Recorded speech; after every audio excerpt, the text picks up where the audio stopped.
It's the bachelor lifestyle. It's the bachelor lifestyle.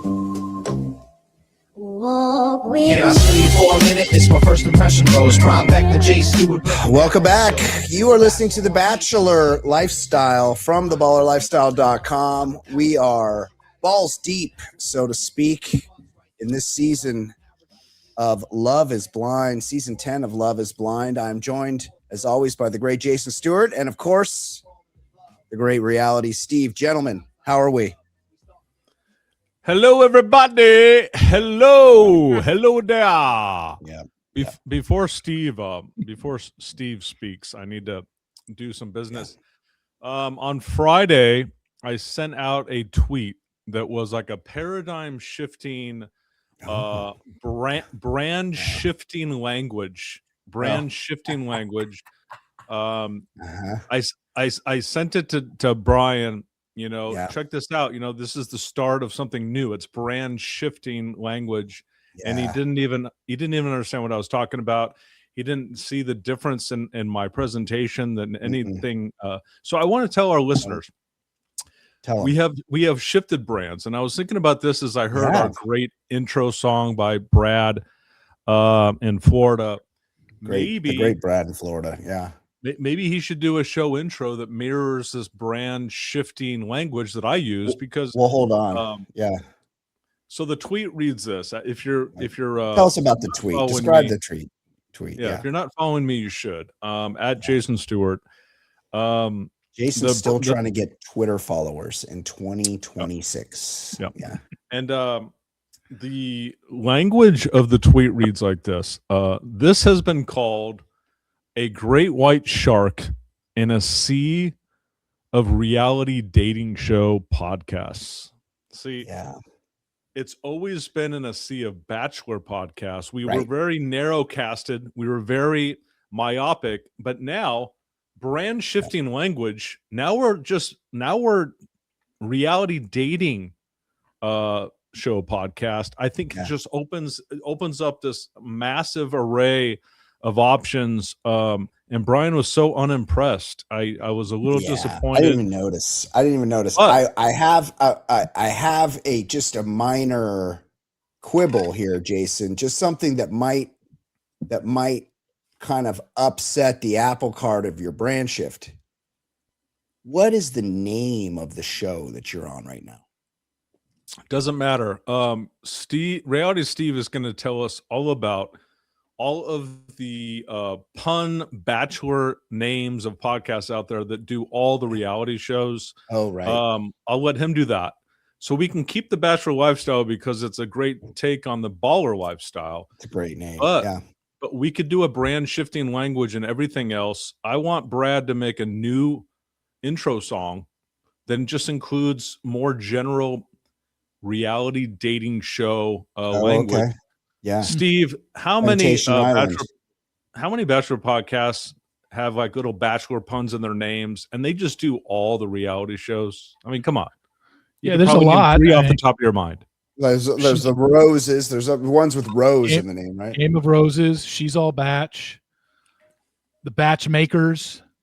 See, that's three. Steve's Mercer. I'm doing the Jordan.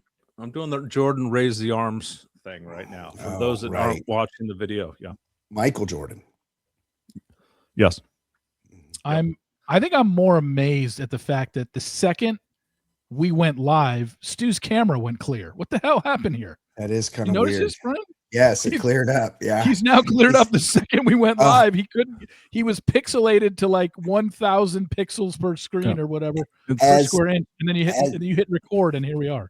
Unbelievable. As someone that has been recording with Jason for several years now, I have to say there has not been one single time that there wasn't some sort of technical difficulty from Jason's end when it came to recording. And so this is not a shock to me. The second Michael Jordan reference in this open is please. When the lights are brightest, when the lights go on, that's when my internet kicks in. I mean, this is a Michael Jordan moment. I show up on game day. So I think that we need to clear up a couple things here. So let's do some housekeeping. Last episode, if you didn't listen, I definitely encourage you to listen to it. Was the first 6 episodes of Netflix's Love Is Blind season 10. Now, Brian and I have only been watching the last 2 seasons. We're season 9 vets, and we're season 10 now. That's right. Netflix released 3 more episodes 7 through 9 for the public to consume. That's right. Reality Steve, our friend here, has done at least 3 podcasts since they were released, so he's very well versed in this. But we are much more linear. We're much more linear. Literal. We're going to watch the show. We're going to react to it. But I did see something that Reality Steve was all over that we have to get into. Here's a little bit of a tease. That's what we call in the business a tease. Reality Steve, by the end of this episode, is going to have a bombshell for those that consume Love Is Blind like we do. He's going to have a bombshell. Does he know that? Show drama. Yes. Oh, okay. Yes. Oh, okay. I do. So, yeah. Episodes 7 through 9. We last left off. I don't think they had made it to Mexico, or they just did. Oh, that's right. They just made it to Mexico last we left off. No, they were done with Mexico because episode 7 starts with them basically leaving Mexico and going back to Ohio. Yeah. That's it. Yeah, okay. Yeah. So that's what I said. They had already been to Mexico and they were just about ready to leave Mexico. Yeah. And besides, other than Vic and what's her name? Vic and what's her name were back in Malibu. Christine. Yeah.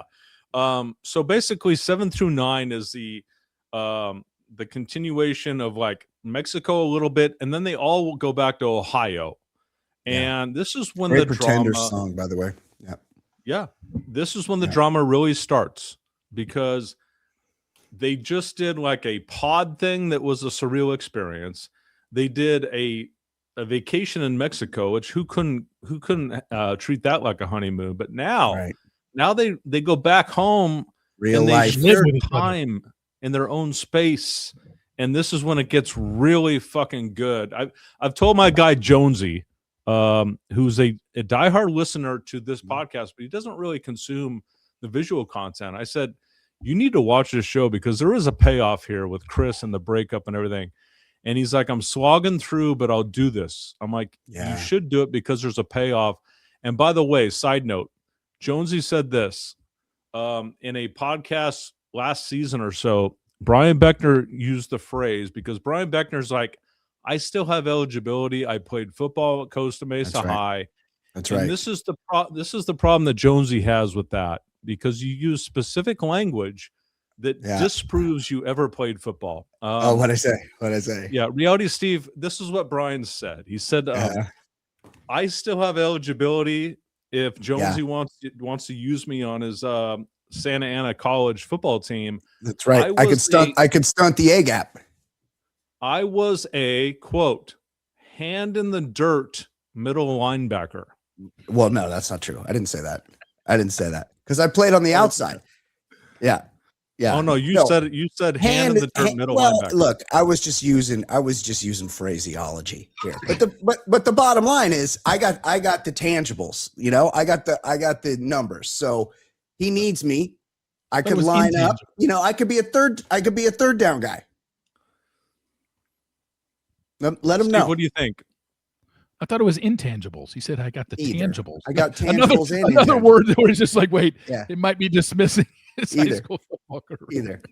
I got the tangibles. Yeah.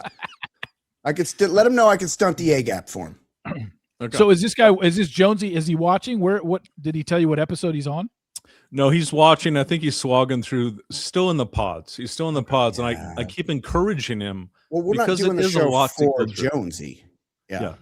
It's a lot to get through. It's a lot of the pods are slow. Yeah. The pods are nothing but people talking through a wall to each other. It's not riveting. But if they started if they dedicated even more to the honeymoon part of it, you'd be like, wait, but I don't know why these people like each other. They gotta have to show us the pods. Now, if I'm not mistaken, I've only watched 6, 7, 8, 9, and 10. This season of the pods, I know they left for Mexico because I wrote it down in my notes in the middle of episode 5. So we got an episode and a half of honeymoon. Sometimes all 6 episodes on the initial release are pods. So I feel like this was the shortest we've ever gotten of pods of 4.5 episodes. But I also feel like when I saw Devontae and Brittany get engaged, I was like, I feel like I barely know these two. Yeah. And same with a couple other ones. So it's like you're gonna miss out. If you dedicate more episode to the honeymoon, you're gonna be like, why do these two like each other? And if they give you so much time in the pods, you're gonna miss out on some possible drama in Mexico. It is kind of tough because the pods are super boring, but that's how you get to know who the people are. And you get to know their entanglements, We're like the Chris and Brie entanglement we're going to be dealing with here in a minute. We wouldn't know about that, or we wouldn't know about Emma and Mike. It's like you need that background. And like Steve's saying, we barely got any Brittany and Devontae. And, despite the fact that we did 5.5 episodes in the pods, but people want to get out of the pods. Yeah. Yeah. I think there's an Instagram account that literally tracks screen time for all the contestants. I love that. And they did episodes 1 to 6 of Love is Blind. Which guy, just on the men's side, which guy do you think had the most screen time in episodes 1 to 6? I'm guessing it was the black guy that never made it to Mexico. Yeah. Exactly. It was Kevin. We talked about this last week. Oh, we did. Yeah. It's just like that just shows you. And he had like 20 minutes more than the guy who was number 2. Yeah. So it's just like, see what I mean? They're focusing on drama. Yeah. And as we said on the last podcast, for people that don't know how this show works, everybody gets engaged on the same day. It's either day 9 or day 10 of the pod. So even though Vic and Christine got engaged in the first episode and then the reveal happens at the beginning of the second episode, they didn't get engaged until the end when everybody else did. It's just shown differently. But when you're showing an engagement in episode 1, you're really speeding through it and giving the viewers as little as possible. We got one conversation of back and forth, and then they had a montage. I remember Vic and Christine, was just a montage of their conversations. And it's like, okay, I feel like I know them. Okay, they seem to get along, but then boom, he proposes. And then again, they're also the most normal couple this season. They don't even need. I mean, we'll get into it about what they talked about in episode 7 to 9. I sat there with my mouth open saying, what are we doing having mature adult conversations on this show? 100%. Like we get some yahoos talking about this other shit about, hey, you rearranged the water bottles in the refrigerator, you asshole. And insane. These two are talking about raising a biracial child, and I'm going to raise a black child, and I'm going to teach him about Black history, but I'm not going to teach it from a stance of victimhood. I'm like, this is way too mature for this show. What the fuck are we doing? I'm glad you brought that up because that was such a moving conversation and just so real, and just people that are like, it's crazy because they're on this weird game show that like doesn't make any sense and is completely crazy. It's luck and coincidence if you work. Yeah, but they're very intentional, and they're like, we want to have children, and this is how we want our children to be, and this is how we're going to work together to raise them. And I was just like, they're not even on the right show. Like, this is crazy that this is, no wonder that they're so separate. They kept them so separate from everybody else. They're mature and rational people. They didn't get poisoned by the other stupid conversations going on. Exactly. Could we get an update on that, by the way? I thought because I don't traffic in spoilers, I typically it's not what we do. Ignore.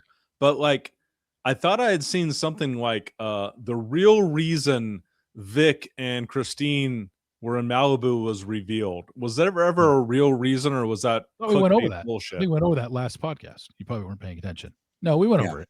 Yeah. Okay. Remember the executive producer said every season we basically budget for 5 to 6 couples. That's right. And we had our most engagements ever. We had 7. So we asked the couple they said Vic and Christine had the fewest interactions with anybody else or connections. So we just went to them and said, hey, would you like to be our couple that goes down the street to Malibu this year? And they also fired Miguel and Alyssa, who also, there was another engagement. They had gate engagements, and they just told them, we're not going to cover you. I don't know why. They They chose them. Yeah, They chose didn't them. make No. the But cut. yeah, the pods are in Santa Clarita, and hence the reason they had Wow. In and Out in one of their Jason's neighborhood. Oh, That reminds me. That reminds me. Yeah. I'm glad you brought that up because they're like, oh, we're having In and Out. And look, Yeah.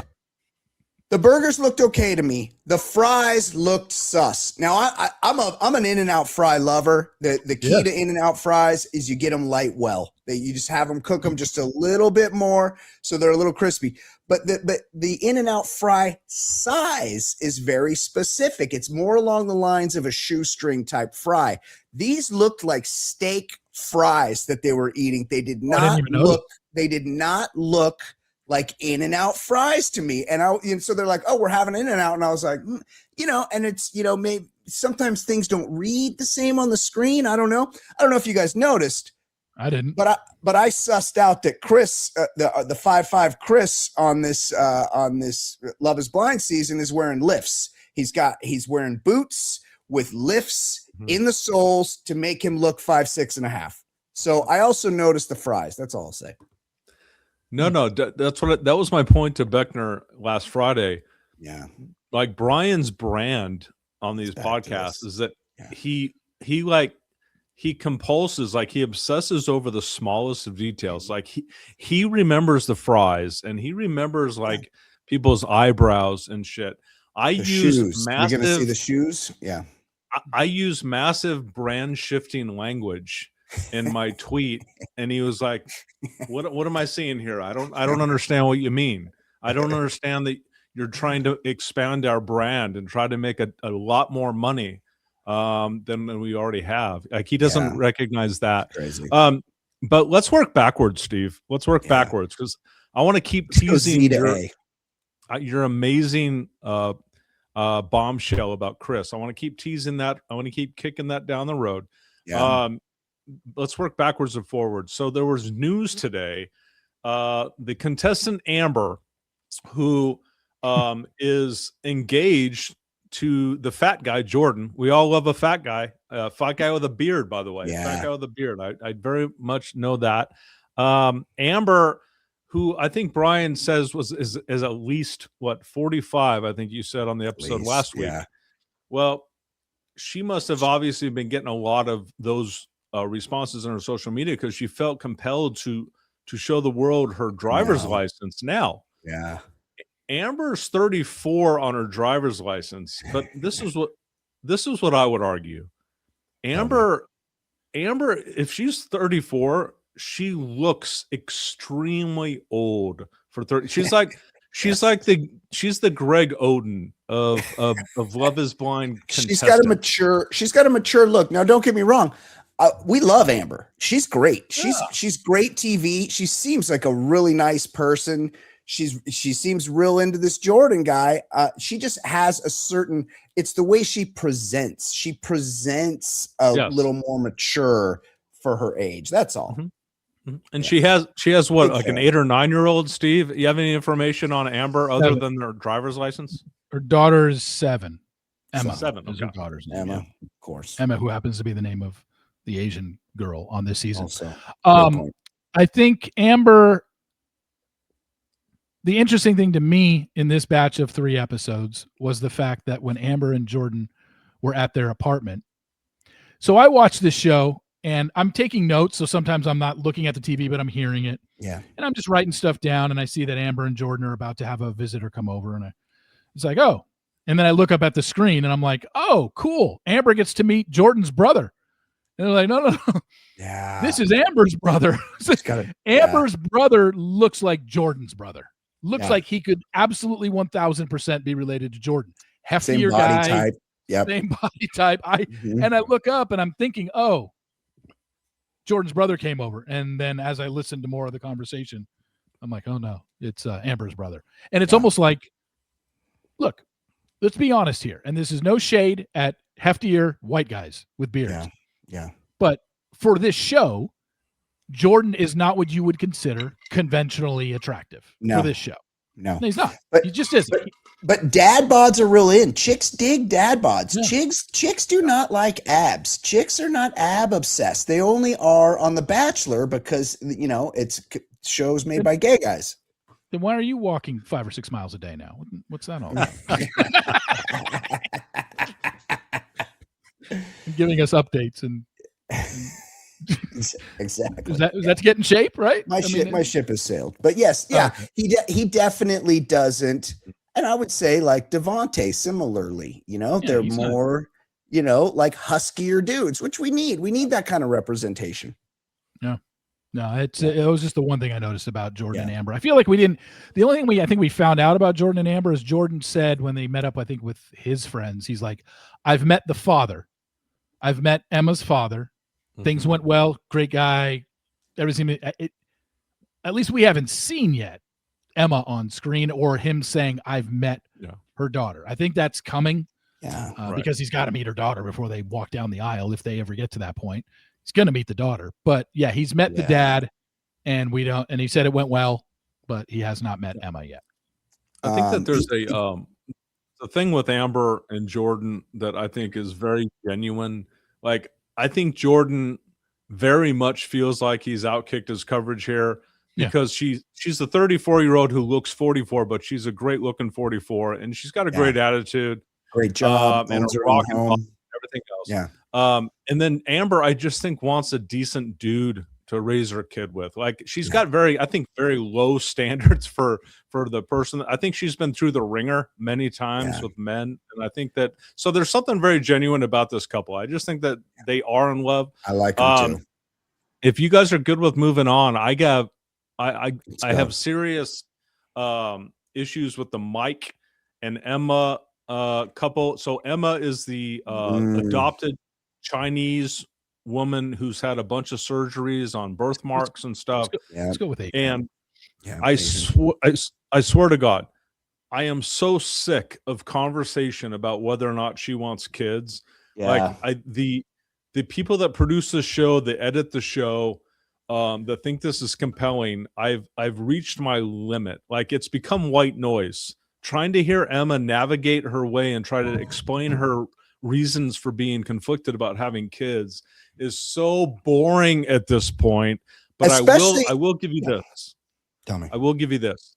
Mike's Italian mother was great TV. First of all, she came out firing. She was like, first of all, if you don't want to have kids, I think I'm going to have a huge problem with this. And then fucking Emma gives her this amazing sob story of why she's conflicted about not having kids and not knowing her adoptive parents.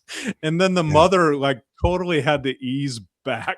But I really liked that TV. Like, that Mike's mother was great TV. She's like, I'm going to win this episode and be the parent that fucking puts the hammer down. And then then she was humbled by the very sad story. But have you guys reached your bandwidth with the Emma fucking kid drama? Well, the parents are definitely coached up this season because we also got a real nice interaction with Ashley's dad, which I'm sure we'll cover. But the whole does Emma want a kid thing? Because Mike is like, I'm okay with it either way. He's like, I want kids. He's like, we're going to figure this out together. And if Emma decides that ultimately she doesn't want to have kids, I will understand. Like, so stop talking about it. Like, it's enough. They figured it out. That's not the impression I get from Mike. Mike was confronted directly from Emma's sister, and she said, Emma's sister, by the way, who has 2 children, but she said, if I had to live my life over again, would I choose to have kids? She said no. I just thought that was a very, very weird. It's not that she's saying, hey, I don't want my kids anymore. She's just saying, I would rather go through life again if I had a way to start over to not have them. I just thought that was really weird for somebody. Dude, by the way, I don't want you to lose your train of thought on that, but my thought in that moment, I'm always worried about the rewatch. And when I think about rewatches, I think about the contestants rewatching.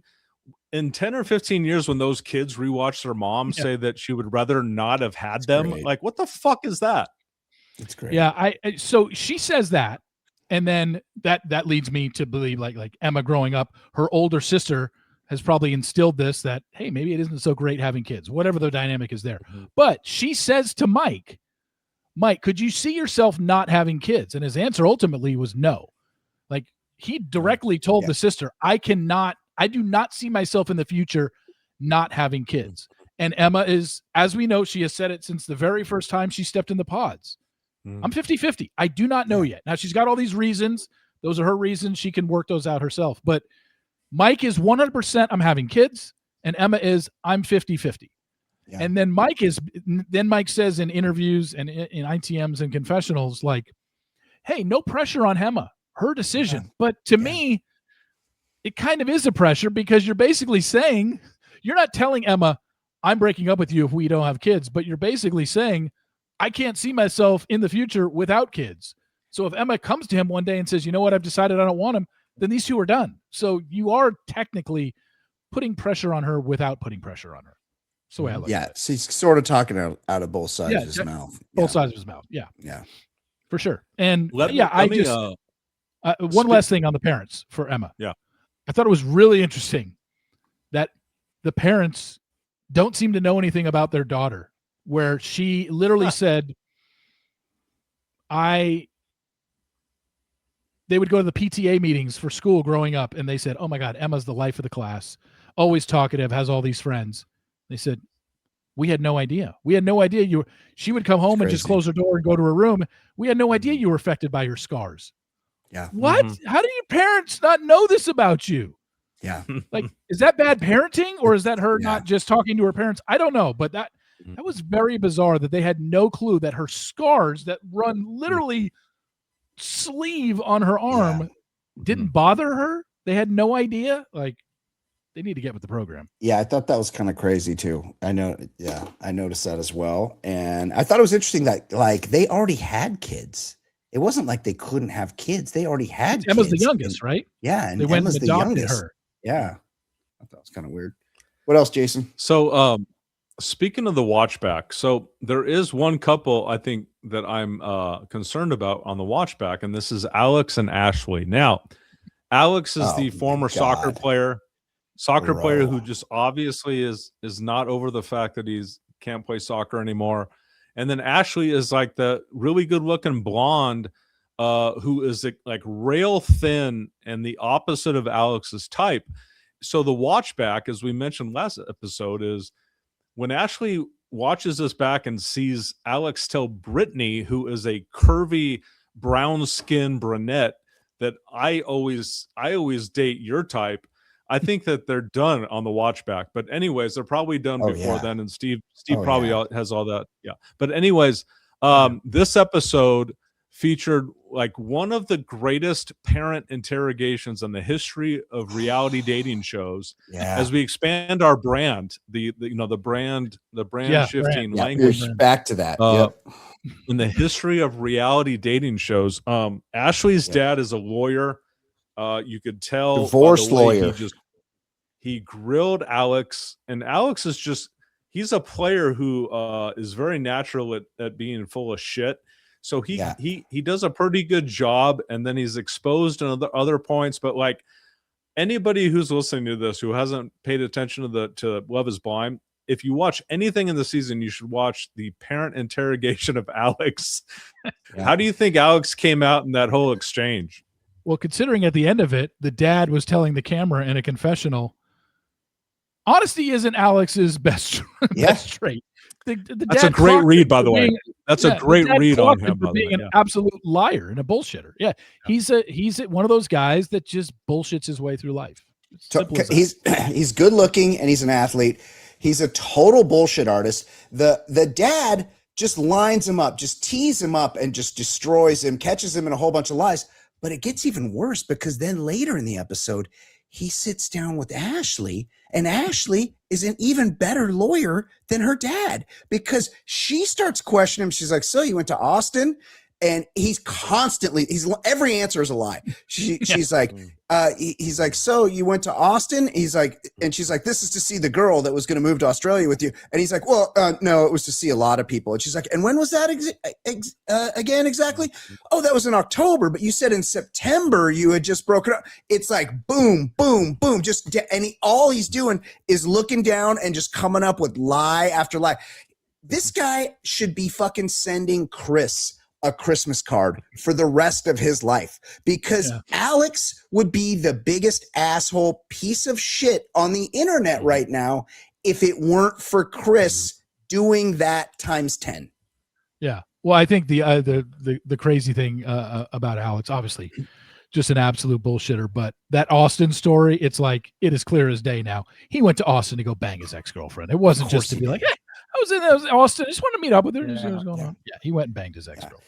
And he's a total gaslighter piece of shit when they're sitting on their computers, and he's like, you just told me about the water bottle, and he keeps bringing it up because that's the only thing he has to make her feel bad, and all he wants to do is have some sort of level above her in the relationship, and all he's got is the fucking water bottle being put in the wrong place. He goes, well, I don't know, I don't want to fold my shirt wrong again. She's like, fold your fucking shirt however you want. I don't give a shit how you fold your shirt. And this, like, look, she might be a little high maintenance. This Ashley's really cute, and she seems really fucking nice. She's like, I will ask my boss if there's somewhere else in the country I can move to suit you, who has no fucking career. I will change my life to do whatever you want in maybe Florida, maybe fucking Arizona. I don't know. And he's like, well, I need to know. And she's like, I'm going to talk to my boss. Like, this guy is such a huge piece of shit. Jason, you were going to say. No, I was just going to say, like, the venue or the location of the show, for those that don't know, like, they usually emphasize, like, I think season 9 was in Denver or Colorado, Denver adjacent. This is Ohio, Columbus, Cleveland, wherever. It's like he signed up for a reality dating show in Ohio, and all he does is talk shit about Ohio and how much he wants to move away from it. It's like, you signed up for the show that focuses on Ohio, whose goal is to get people married in the state of Ohio, and all he does is shit on Cleveland, and he wants to fucking go to Florida as fast as he can. I think he actually said, I just got an offer for a coaching job in Florida. I need to give him an answer right now. Been home for 2 days, already got a job offer. And she's like, and he's like, I need to know. I need to know where you're. She's like, I'm meeting with my boss tomorrow. Like, can you wait? Can you wait a fucking day? The other thing is, let's not forget, you talk about the water bottles. Let's not forget. What's her name? Why am I blanking? Oh, Ashley. Totally blanked on her name for a second. Yeah. Ashley, very horny woman. Very horny. Oh, makes it known that she's horny and has been horny ever since they got back from Mexico. And this guy won't lay a finger on her because she's on her period. And then he's like, well, and she's like, I'm not on it anymore. He's like, oh, okay. Well, when we do it, are you happy when we do it? It's like, this guy, like you said, he's a piece of work, piece of shit. And if it wasn't for Chris, Alex, everyone on the internet would be talking about Alex this season on Love is Blind. If it wasn't for Chris. This fucking loser thinks she's trying to entrap him with a kid. Also, he thinks you can get pregnant when you're on your period. So she's like, I don't want to have a kid. She's like, I'll let you know. He's like, well, I didn't even know. And she's like, we haven't had sex since you've been home. He's like, well, you haven't initiated. I think I initiated. They're having the fucking initiation conversation a week into the fucking relationship. And this chick, look, she's hot. She's like, I want you to fuck me more. Like, what a huge problem in the relationships. And he's like, well, I guess if you want to, you're just going to have to initiate some sex. It's like, bro, what do you, didn't he say to her, why didn't you fuck me last night? Didn't he say that to her? I'm like, this guy does not know how to talk to women. Like, what are you doing, dude? This is your fiance. Why didn't you fuck me last night? And this is the way he said it, the way he came across. It's just like, oh my God. No, he's a gaslighter, manipulator. Yes, totally. To delve into this guy's narcissism, like, he's textbook narcissist. Like, nothing veers away from his own experience very, very long. Remember, the reason why he was grilling her about, I don't want you to get pregnant on accident, is because he was an accident and everything That's so revolves around stupid. him. And Everybody his was an experience. accident. Yeah.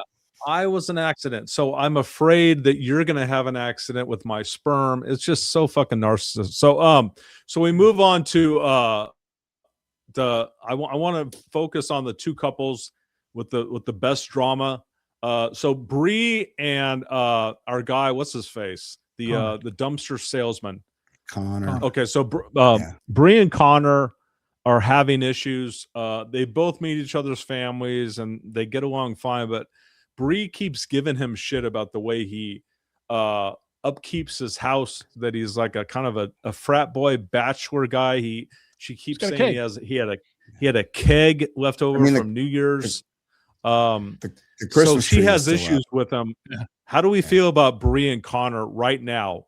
Not in the context of Chris, but how do we feel about Brie and Connor? Okay, Steve knows what happens. Yeah, so I probably have a different take because Brie's taken some on the internet. She's taken a lot of heat because people think that she's just not nice to Connor and she's constantly. Yeah. But I have heard Connor say on the show, Brie lets me be me. And I think their relationship is just very kind of sarcastic, take ribs at each other. Yes. Yeah, very antagonistic. I don't think that she's mean. I just think that is her personality. She admits she likes to talk a lot, and I think she just. Here's the other thing. We got to bring this up. Beckner kind of brought it up earlier. Is every couple has a theme of what the producers are going to focus on. With Mike and Emma, it's kids. With Alex and Ashley, is this guy a bullshitter or not? With Brie and Connor, it's always been about this. All they're showing, it's very one-dimensional, and it probably sucks for Brie to watch this back, but every conversation they show is her saying, frat boy, keg, we need to change this about your place, we need to do this, and that's all they're focusing on. But then I hear Connor in a confessional say, Brie lets me be Brie, and Brie lets me be me. So it makes me think he's not really bothered by it, yet they keep showing it. And then obviously you have other people who have that they focus on. Obviously with Devontae and Brittany, it is the sex and whoever the other couples are. I'm already blanking, but everybody's got something that the producers are just going to just ram down your throat. And with these two, that's what it is. I have no problem with Brie because I've heard Connor say he seems to be cool with it. I just think they have a very antagonistic relationship, and because they still kiss. If she was saying all that stuff and there was no physicalness between them, they didn't hold hands, they didn't kiss or whatever, I'd be like, okay, it seems like these two are just drifting apart. But they seem to have a fairly good relationship outside of, she likes to take ribs at him. It just, they constantly keep showing it, I think Brie and Connor have sort of a cute dynamic, it seems like they have fun together. And I think they're just sort of a victim of being in this format of you need to fall in love and get married in 2 weeks. Like if these two could just date normally and they weren't forced to fucking live together right away, and if they just could casually date each other for 6 months, I feel like they could really find common ground and have a cute, nice relationship. But the fact that that it's so condensed, it's not going to work. It's not going to work with them. They're not going to make it. And it's unfortunate because I think they do sort of have the beginnings, a little bit of the foundation of what could be a real lasting sort of relationship. Yeah, agree. Yeah, I think maybe. So I'm guessing Brie is also getting shit online because Netflix has only released 3 episodes, and the cliffhanger of this release was Brie is listening to the villain of the season, Chris, basically try to talk her into him, and she's not really fighting it. Like I think Brie's probably getting shit for how she has done in these conversations with Chris, and that she hasn't done a whole lot of separating herself from him. She really seems to be like loving the attention and wanting the attention. So Chris, who, if you believe a lot of the online memes, he's like 5'3", but is a really good looking guy who works out every day. And if you didn't know that he worked out every day, give him like 5 seconds and you'll figure out, he'll tell you that he works out every day. Well, he got engaged to Jessica, who is 38 years old, and I think 38 is the actual legit age. Like, she actually looks younger than 38, to be honest. Yeah. And she's very amazing. cute in my I think opinion. she's 39 actually. Yeah. But She's a sweetheart, and she does internal medicine. She works at a she's hospital. a physician. Yeah. She's accomplished woman. Yeah. Her bandwidth every week is a caretaking physician at a hospital. Yep. And this fucking asshole wants her to work out and do Pilates every day. So just to paint the scene for those that really haven't watched this is some of the best drama I've seen on a reality dating show that we've covered. So Jessica and Chris meet in the pods. They get engaged in the pods. Chris, while in Mexico, lets it be known to I think Brie, he normally doesn't date people like Jessica. He usually dates kind of alpha workout people that do work out every day and look great. And then all of a sudden, fucking, I guess Chris becomes distant when they get back to Ohio, and she's like, "What the fuck? Why'd you ignore me? What's going on?" And this guy thought it was a really good idea. And please correct me if I'm leaving anything out. Chris thought it was a really good idea to tell Jessica that even though he told her in the pods that her working out was not a big deal, and then he told her in Mexico that she's amazing and they had sex and that working out's not a big deal, he finally gets around to thinking it's a good idea to tell her that I usually date CrossFit chicks. I usually date girls that do Pilates every day, and I'm having a tough time with the physical aspect of this whole thing. And I'm not being a dick. I'm just being truthful to you. And I'm not saying I want to end this. Like, he kept saying that. I don't want to end this. I just he wants her to tell do it. you that you're out of shape and you're nothing like what I usually date. And I'm definitely going to shame you here in this moment. She, to her credit, was insulted. She was hurt. She was deceived. I thought she handled it perfectly. She said, "I feel like a fucking fool." And Chris is like, "Whoa, I can't believe you would react that way. I was just being honest. Just being honest, guys." I mean, where do we start? I mean, the two reels, Instagram reels that I put out this week, already explained my take on this, but for those in the Bachelor Lifestyle podcast that didn't see my Instagram reels. That's right. Yeah. Two things I want to talk about. Number one, people who say, "Hey, I'm just being honest. I'm just telling the truth." Yeah. It is possible that what you're saying is the truth. It's also can be correct that what you're saying is also rude, mean, and disrespectful, which is exactly what that was. And he has a very lax self-awareness. He doesn't understand how he comes across, and for him to say what he did to Jessica in that moment and then say, "But I don't want to end it," that just shows he's living on another planet. He doesn't get it. No woman is going to want to stay with you. Not just some chick that you were banging, some chick that you've been dating for a few. Your fiance. You told to her face, "The physical isn't working for me because you don't work out." Essentially, the second point I want to make is it is clear as day to me. I've had so many people on the internet agree with me on this. In that, Chris has that was a cop out. It had nothing to do with the way she looked. It had nothing to do with she doesn't do Pilates. It had nothing to do with she's not a CrossFit chick. Mm-hmm. Chris, I mean, I've spoken to two of Chris's exes, and neither of them are gym girls. So that proves to me that he's lying to get out of it. And the thing that bothers him the most about Jessica is her success. The second he walked into that place and saw that, holy shit, look at her house. Got a nice house. She's a doctor. She's successful. She's attractive. He was out. That's what it comes down to. That's a great point. He used her looks, thinking. I mean, he probably should have gone with, "I'm intimidated by your success," rather than say, insult her to her face and say, "You know what? You just don't do it for me physically." That was such a cop out, and he absolutely was intimidated by her success. Yep. He's 5'3". He's 5'3". He went. He immediately went to a strip club, started an Instagram, and bought followers. Like, this is like, what more do you need to know about this guy? Yeah. Well, he got on Instagram seemingly so he could get up in Brie's DMs.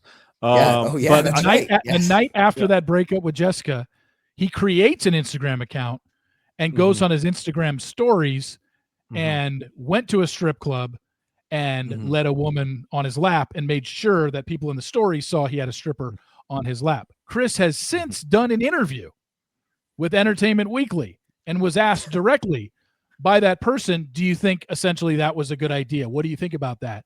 And his answer, once again proving this guy has no self-awareness whatsoever, said, I was single, strip clubs aren't illegal. Right. Again, cop out. While it is true, you were single and strip clubs aren't illegal, that's a horrible answer to give because it shows you have zero empathy towards a woman. Jessica. Yeah. You can go to a strip club all you want. I don't even care if he went to the strip club that night, the night after he broke up with Jessica. But the fact that you made sure that everybody else in the group saw that you did shows you have zero empathy and you're a piece of shit. Totally. Now, Brian, I want your thoughts on Chris, but I do have like one thing to add to what Steve just said. So when Steve says that Chris walked into Jessica's home and she's a fucking doctor and she has an adult home, and then before then they had gone to his home. Now, Chris's big thing with Jessica is I need to get you in the cold plunge because I cold plunge every day. Cold plunge, cold plunge, cold plunge. And I'm thinking this guy has prioritized the cold plunge. He must have built one in his backyard. Like he must have an official cold plunge next to his sauna. Yeah. He fucking on his balcony has one of those tubs you buy at Home Depot. Yeah. And you put ice in it. Mr. Cold Plunge. Yeah. That was his cold plunge. Yeah, his whole personality is that I cold plunge. You should see my cold plunge. It's all cold plunge. Fucking guy doesn't even cold plunge. And also, like anybody that's obsessed with cold plunge, like cold plunge is like whatever. It's like not even a thing. You know, it's like if you're gonna do it, I guess it's fine. But like the fact that you make it like the staple of what you do to stay healthy means that you're just performative in every sense. You know, the cold plunge is a performative form of fitness. Yeah, so I think he's really just out there, and he clearly doesn't know how to talk to women and doesn't know how to talk to his own fiance. Yeah. And I think that this guy has got obviously some issues that I've been able to uncover with exes. That's right. He's just not a good guy. Period. Yeah. Like the thing about the Entertainment Weekly interview was, as we know, this was filmed end of February and March of 2025. This guy has had 10 months to sit on an answer of, like, if they would have asked him in the moment, the day after, hey, what about that strip club appearance last night? He probably could have been, he might have said something like the way he answered, hey, I'm single. I can do whatever I want. He's had 10 months to sit on it, and he still came up with that answer, as opposed to, what he should have said, looking back on it, that was a bad look. I should not have done that. I should not have probably went there. I definitely shouldn't have posted it. That should have been your answer. And the fact that this guy is just doubling and tripling down on his behavior just shows guy's a piece of shit. Yeah, because he could be like, this was an intense experience. I'd never been through this before. I freaked out a little bit. I'm embarrassed about the way I acted. That is understandable. Like it is like, obviously he's still a piece of shit, but it's like, if he had showed just even the tiniest bit of remorse about it, it would probably be a different story, but he's incapable because he doesn't care about the way he makes other people feel. He doesn't, to quote him, he doesn't give a flying fuck. Yeah, he doesn't give. I was going to say we haven't even gotten to that. He does not give a flying fuck. In case you didn't know, he doesn't give a flying. Doesn't give a flying fuck. As Steve has mentioned twice on this podcast, he has spoken to 2 ex-girlfriends of Chris. Now, I will admit, I don't traffic in spoilers, and if I do come across a spoiler or something, it's by accident. But I had to get into this one. You were talking to one of his exes on a recent podcast at Reality Steve. And there seemed to be a voicemail played that starts off, I just spent $900 on a dinner. So take it from there. And what is the story of him and his exes and what they've confirmed? Basically, I had the ex on because I knew she had the voicemail and I knew she had recorded a 12-minute conversation with him that happened 2.5 months ago. It happened on Thanksgiving night. So November 27th of 2025. So literally just happened. This is a girl that he dated post Jessica breakup, and been in touch with her for about a couple of weeks. We've been going back and forth. I knew she had a 40-second voicemail and then a 12-minute conversation that she had with him, which is just mind-blowingly stupid. And just all it did was everything you saw on Love is Blind couldn't be chalked up to, he just had a bad night, or maybe his wording was wrong. No, this is the way he talks to women, because I have a 12-minute conversation, not a voicemail. It was a back and forth, even though he did most of the talking. 12-minute conversation with this ex where he absolutely just treats her like shit. And the voicemail that he left her was 40 seconds. He says, call me back if you want. Go fuck yourself. I might have you blocked. I don't know. Like, that's how he ended the voicemail. It's like almost manic, bipolar, just all over the map. And he's just not a good guy. It's just proof that he's not a good guy. And yeah, this ex dated him basically once he got back from the show, and dated him for 3 months. They took trips together. She met his family, and she just said, unfortunately, this is who he is. When I saw that he was doing, when I knew he was obviously doing the show, he told me when he got back that they had broken up with Jessica, and he had told her, it's long before show aired, he had told her, like, yeah, she's not, not a workout girl. And she's just like, well, I wasn't with me. So again, that's why more further proof to me that it had nothing to do with that. He's just, again, I would just tell listeners, go to my YouTube page, do it, Reality Steve, and go to the interview with Marta Stelmashik and just listen to it, because me just telling you about it still doesn't do it justice. You need to listen to this guy in a phone conversation with Marta 2.5 months ago. Just the way he talks to women. It's like, you're not going to be surprised by it based on what you saw in the episodes, but you'll still have your mouth open, just like, oh my gosh, because he really is that bad. It was terrible. Oh, it was terrible. Yeah, he didn't get it. And I wanted to say what Jason was saying about when he's basically just talking about himself to Brie and saying that, Connor's too passive or whatever. Brie is, from my perspective, Brie is just enduring that conversation. Like, she looks kind of uncomfortable. She kind of is just like stunned that anybody is like talking that way at all. And she's just like sitting there like, when can I leave? Like, it doesn't, she's not leaning into the conversation. She's not saying anything at all to him. She's just listening to him be just a huge fucking asshole. And I imagine that's going to be the payoff when we get this next episode.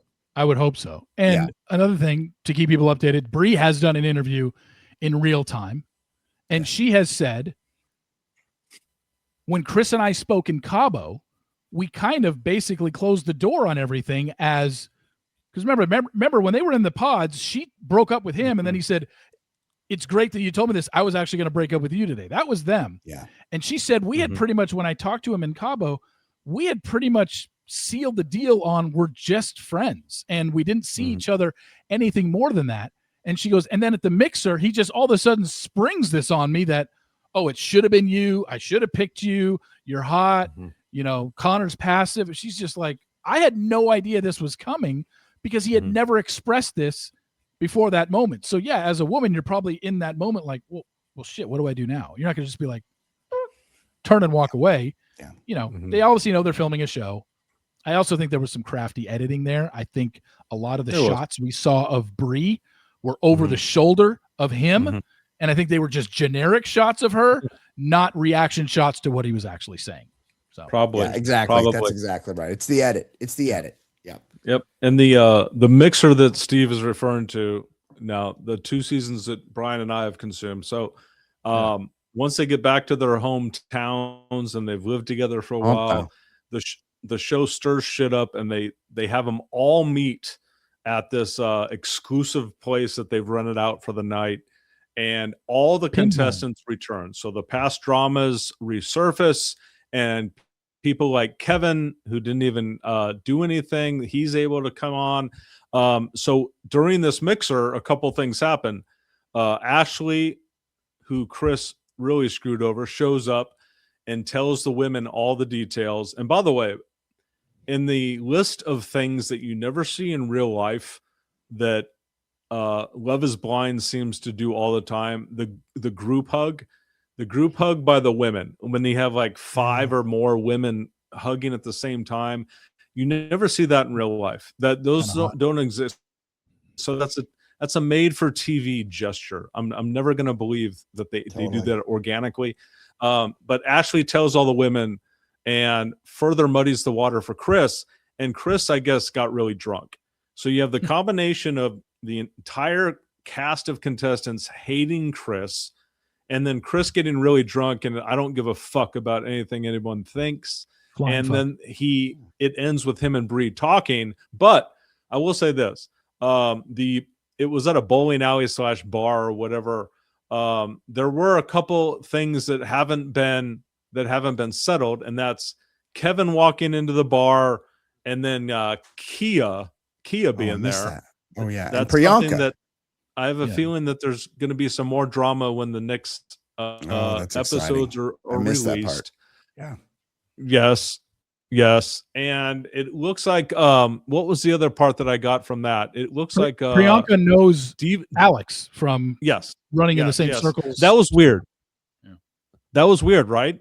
Like Alex explaining away his relationship with Priyanka, basically admitting there's a contestant on the show that I knew personally that I kept from the production staff so that she would get on the show. That seems a little shady to me. Yeah. Alex is shady as fuck. Like everything, like Bree's like, I don't, I hope you don't cheat on me. And he's like, oh no, I'm that's definitely not gonna, like, I don't believe anything he says. So yeah. Why would you? Like he just comes across as an absolute bullshit artist. And so it's just like, it's hard to believe anything you say, dude. Yeah. So I just sorry. 100%. Okay. Anything else, Jason? Well, I just want to say that looking at the teas. Well, the bombshell was Steve had the 2 ex-girlfriends of Chris on. All right. Yeah. That's the bombshell. Great bombshell. But the tease is we see multiple people actually at a wedding ceremony. Now, last year, at least 2 couples went all the way to the wedding ceremony only to break up. Altar. Yeah. So, but Steve gave us the information last podcast that somebody, at least one couple, is going to be married walking out of this thing. Anything that we could draw from the teaser, Brian or Steve, that you want to bring up before we go? Are you fucking with your microphone, Jason? Yes. Yeah, you are. Well, when episode 10 comes out, they'll pick up from the mixer and we'll get more stuff, whatever that may be. And then 10 and 11. 11 is going to be the boring one. You saw it last season. It happens at the 11th episode of every season, or the penultimate episode. The whole dress fitting and suit fitting, because all the guys show up. Nick Lachey is there. All the women show up. Vanessa Lachey is there. And then they just try on dresses and they all just compliment each other until the end of time. Boring. That is literal fast forward city right there. There's no reason to listen to any of that. Nothing gets revealed during that at all, because all they do is say, so excited, can't believe I'm here, oh my gosh. And then they always have their friends there with them and like, Alex, good guys, finally tying the knot, we're gonna support him. And it's just like, okay, so boring, bunch of nothing. So that'll be most of episode 11. So even though we have 2 episodes to watch, 10 and 11, 11 you can fast forward through most of it. Right. But we'll get episode 10. We'll also get bachelorette party. If you saw in the teaser, if you paid attention, they definitely were in Vegas. The women were in Vegas for their bachelorette parties, and you can see if you pause the TV which girls are in Vegas for the bachelorette party. And then I don't know what the men did for their bachelor party. I don't even know if they did Vegas, but the women definitely went to Vegas. And if I'm not mistaken, that looked like the Venetian casino floor, but I could be wrong. So we'll know. Where the Reality Steve listener appreciation parties held. Yes, what I announced this week for the first time. We officially very exciting. I'm there. Pencil me in. Save me a seat. No, I'm coming. I'll be there for sure. Okay, fantastic work as always, Jason Stewart. Appreciate you, Reality Steve. You're the best. We will link to Reality Steve's YouTube in the show notes so you can check out that interview. I think it's really important. For Reality Steve, for the great Jason Stewart. My name is Brian Beckner. This has been The Bachelor Lifestyle from theballerlifestyle.com. We will see you next time. That's what we like. Play your cards right, you might end up on paradise. Here's the keys.